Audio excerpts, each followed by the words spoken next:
एक और बड़ी खबर, समाजवादी पार्टी के सांसद शफीकुर रहमान बर्क ने एक बार फिर से विवादित बयान दिया है। यूपी के संभल जिले में शफीकुर रहमान बर्क ने कहा कि बीजेपी सरकार मुसलमानों को खौफजदा करके उनके वोट हासिल करने की कोशिश कर सकती है, लिहाजा मुस्लिमों की अधिक तादाद वाले जिलों में एटीएस कमांडो सेंटर और पीएसी सेंटर खोले जाने का ऐलान कर मुस्लिमों पर प्रेशर बनाने का काम कर रही है। शफीकुर रहमान बर्क, जो कि अपने विवादित बयानों के लिए जाने जाते हैं, अब एक बार फिर से उन्होंने ये कहा है कि बीजेपी सरकार मुस्लिमों को खौफजदा करने की कोशिश कर रही है। एटीएस सेंटर जो खोले जा रहे हैं वो अधिक मुस्लिमों वाले जिलों में खोले जा रहे हैं। मुस्लिम समाज को खौफजदा करने की कोशिश है।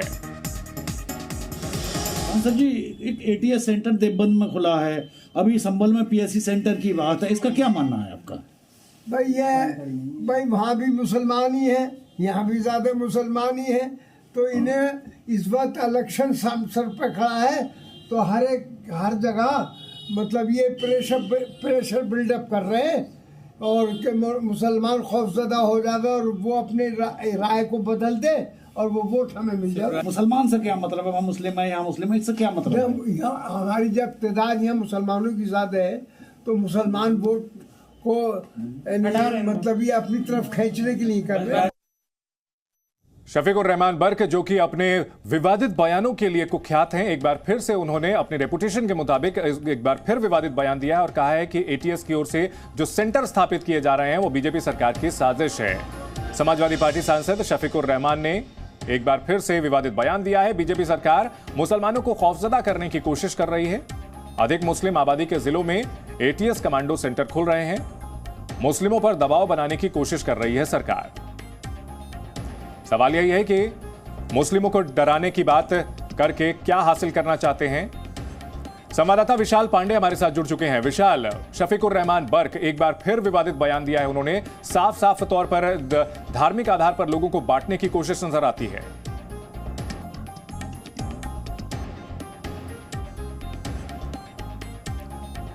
विशाल, आप हमें सुन पा रहे हो तो जानना चाहेंगे, शफीकुर रहमान बर्क एक बार फिर से विवादित बयान दे रहे हैं और चुनाव को देखते हुए समझा जा सकता है इस बयान का मकसद क्या है? शफीकुर रहमान बर्क का विवादित बयान, बीजेपी सरकार मुसलमानों को खौफजदा करने की कोशिश कर रही है और अधिक मुस्लिम आबादी वाले जिलों में एटीएस कमांडो सेंटर स्थापित किए जा रहे हैं। शफीकुर रहमान बर्क, जो कि तालिबान की हिमायत कर चुके हैं, महिलाओं के पढ़ाई लिखाई का विरोध करते रहे हैं और एक बार फिर से उन्होंने विवादित बयान दिया है और मुसलमानों को खौफजदा करने की कोशिश बताया है। मुस्लिम वोट बैंक साधने में जुटी है समाजवादी पार्टी, लिहाजा इस तरह के बयान लगातार सामने आ रहे हैं पार्टी नेताओं की ओर से। मुस्लिम आबादी के जिलों में एटीएस कमांडो सेंटर खुल रहे हैं, यह दावा कर रहे हैं शफीकुर रहमान बर्क। सवाल उठता है कि आतंकी गतिविधियों पर लगाम लगाने से आखिरकार परहेज क्यों, ऐतराज क्यों है? और बर्क का दावा है कि मुस्लिमों पर दबाव बनाने की कोशिश कर रही है बीजेपी सरकार। बीजेपी सरकार मुस्लिमों को डराने की कोशिश कर रही है। दरअसल जैसे जैसे चुनाव नजदीक आ रहे हैं, समाजवादी पार्टी के कई नेता हैं जो इस तरह की बयानबाजी कर रहे हैं और शफीकुर रहमान बर्क तो खास तौर पर जाने जाते हैं ऐसे बयानों के लिए। वो अपने विवादित बयानों को लेकर के सुर्खियां बटोरते हैं, उनकी पार्टी पल्ला झाड़ लेती है। यह भी कहा जाता है कि उनकी ओर से कि समाजवादी पार्टी कहती है कि शफीकुर रहमान की उम्र ज्यादा हो गई है, इस तरह की बातें करते हैं। क्या कहा है उन्होंने, आइए आपको सुनाते हैं। सांसद जी, एक एटीएस सेंटर देवबंद में खुला है, अभी संभल में पीएससी सेंटर की बात है, इसका क्या मानना है आपका? भाई वहाँ भी मुसलमान ही है, यहाँ भी ज़्यादा मुसलमान ही है, तो इन्हें इस वक्त इलेक्शन सर पर खड़ा है, तो हर जगह मतलब ये प्रेशर बिल्डअप कर रहे हैं और कि मुसलमान खौफजदा हो जाए और वो अपने राय को बदल दे और वो वोट हमें मिल जाए। मुसलमान से क्या मतलब है? वहाँ मुस्लिम है, यहाँ मुस्लिम है, इससे क्या मतलब है? हमारी जब तादाद यहाँ मुसलमानों की ज़्यादा है तो मुसलमान वोट को मतलब ये अपनी तरफ खींचने के लिए कर रहे हैं।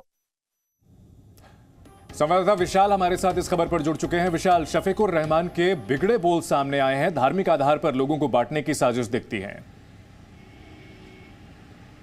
देखिए चंदन, चुनाव नज़दीक हैं तो ऐसी स्थिति में शफीकुर रहमान बर्क अपने विवादित बयानों के लिए तो जाने ही जाते हैं। वो समय समय पर इस तरह के बयान देते रहते हैं। अब देखना ये होगा कि इस पूरे बयान का चुनाव पर क्या असर पड़ता है, क्योंकि पश्चिमी उत्तर प्रदेश में एक ध्रुवीकरण की स्थिति ज़रूर हर चुनाव में बनती है। तो क्योंकि अब उत्तर प्रदेश के चुनाव कभी भी घोषित हो सकते हैं, उसके बाद पश्चिमी उत्तर प्रदेश की सियासत में ऐसे बयानों का क्या असर पड़ेगा, क्योंकि जहाँ बीजेपी कैराना का मुद्दा उठा रही है, ATS सेंटर खोल रही है, तो शफीकुर रहमान बर्क इन मुद्दों पर लगातार इस तरह के बयान दे रहे हैं, जिससे आने वाले दिनों में चुनाव पर कितना असर पड़ेगा ये देखने वाली बात होगी। चंदन जी, बहुत शुक्रिया इस पूरी जानकारी के लिए विशाल। और एक बड़ी खबर आ रही है, योगी आदित्यनाथ की टीम अयोध्या में सक्रिय हो गई है। योगी के अयोध्या से चुनाव लड़ने के कयास लगाए जा रहे हैं। बीजेपी बूथ अध्यक्षों के संपर्क में है योगी की टीम, ऐसे खबरें आ रही हैं। कुछ ही दिनों पहले सीएम योगी आदित्यनाथ से जब पूछा गया था चुनाव लड़ने को लेकर, तो उन्होंने कहा था कि वो चुनाव लड़ने को तैयार हैं और पार्टी जहां से कहेगी वहां से चुनाव लड़ सकते हैं। ऐसे में अयोध्या का भी जिक्र हो रहा था, अटकलें लगाई जा रही थी कि अयोध्या से चुनाव लड़ सकते हैं और सीएम योगी की टीम वहां पर सक्रिय हो गई है, ऐसी खबरें आ रही हैं। बीजेपी के बूथ अध्यक्षों के संपर्क में है सीएम योगी आदित्यनाथ की टीम। विशाल पांडे एक बार फिर हमारे साथ इसी खबर पर जुड़ चुके हैं। विशाल, सीएम योगी आदित्यनाथ की टीम अयोध्या में सक्रिय हो गई है, क्या चुनाव लड़ सकते हैं वहां से, क्या जानकारी मिल रही है? चंदन, देखिए योगी आदित्यनाथ की टीम अयोध्या में पूरी तरह से सक्रिय हो चुकी है। अयोध्या विधानसभा के बीजेपी के बूथ अध्यक्ष और सेक्टर प्रभारियों के साथ योगी आदित्यनाथ की टीम मुलाकात कर रही है, उनसे फीडबैक ले रही है और लगभग 350 से ज़्यादा बूथ अध्यक्ष अयोध्या विधानसभा में हैं, उनसे मुलाकात की। और योगी आदित्यनाथ के एक OSD ने इन दिनों अयोध्या में कैंप किया हुआ है। ये सवाल इसलिए खड़े हो रहे हैं क्योंकि 1 जनवरी को जब मैंने योगी आदित्यनाथ से यह पूछा था कि आप अयोध्या या गोरखपुर किस विधानसभा सीट से चुनाव लड़ेंगे, योगी आदित्यनाथ ने यह जवाब दिया था कि पार्टी जहां से तय करेगी वहां से मैं चुनाव लड़ूंगा और विधानसभा का चुनाव लड़ूंगा। 2 सीटों को लेकर सबसे ज्यादा चर्चाएं रहती हैं, गोरखपुर और अयोध्या। लेकिन जिस तरह से योगी की टीम अयोध्या में अभी सक्रिय दिखाई दे रही है, उससे ये कयास लगाए जा रहे हैं कि योगी आदित्यनाथ अयोध्या से आने वाले दिनों में चुनाव लड़ सकते हैं। फिलहाल उनकी टीम अयोध्या में बूथ अध्यक्ष और सेक्टर प्रभारियों से फीडबैक ले रही है। विशाल, अगर बात की जाए अयोध्या की, तो राम मंदिर मुद्दे को बीजेपी सेंटर स्टेज पर रखना चाहती है और अगर सीएम योगी आदित्यनाथ को वहां उतारते हैं तो इसमें काफी हद तक कामयाब ये रणनीति हो सकती है।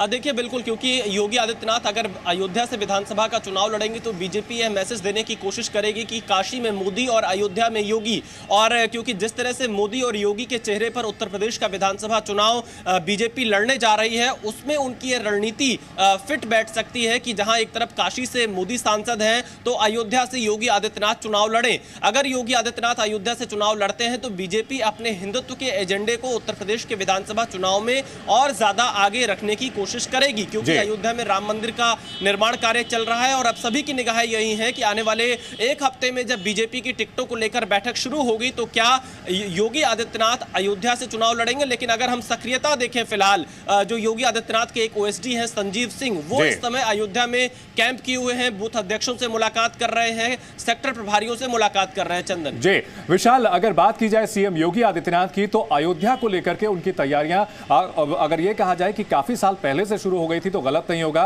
दीपोत्सव का उन्होंने आगाज किया था, उसके बाद लगातार अयोध्या भी जाते रहे हैं और निश्चित तौर पर तैयारियां तो काफी लंबे समय से चल रही लगती हैं। चंदन बिल्कुल, देखिए 2017 से दीपोत्सव की शुरुआत की योगी आदित्यनाथ ने अयोध्या में और उसके बाद लगभग 35 से 40 बार तक अब तक वो अयोध्या का दौरा कर चुके हैं और कल भी योगी आदित्यनाथ अयोध्या में थे।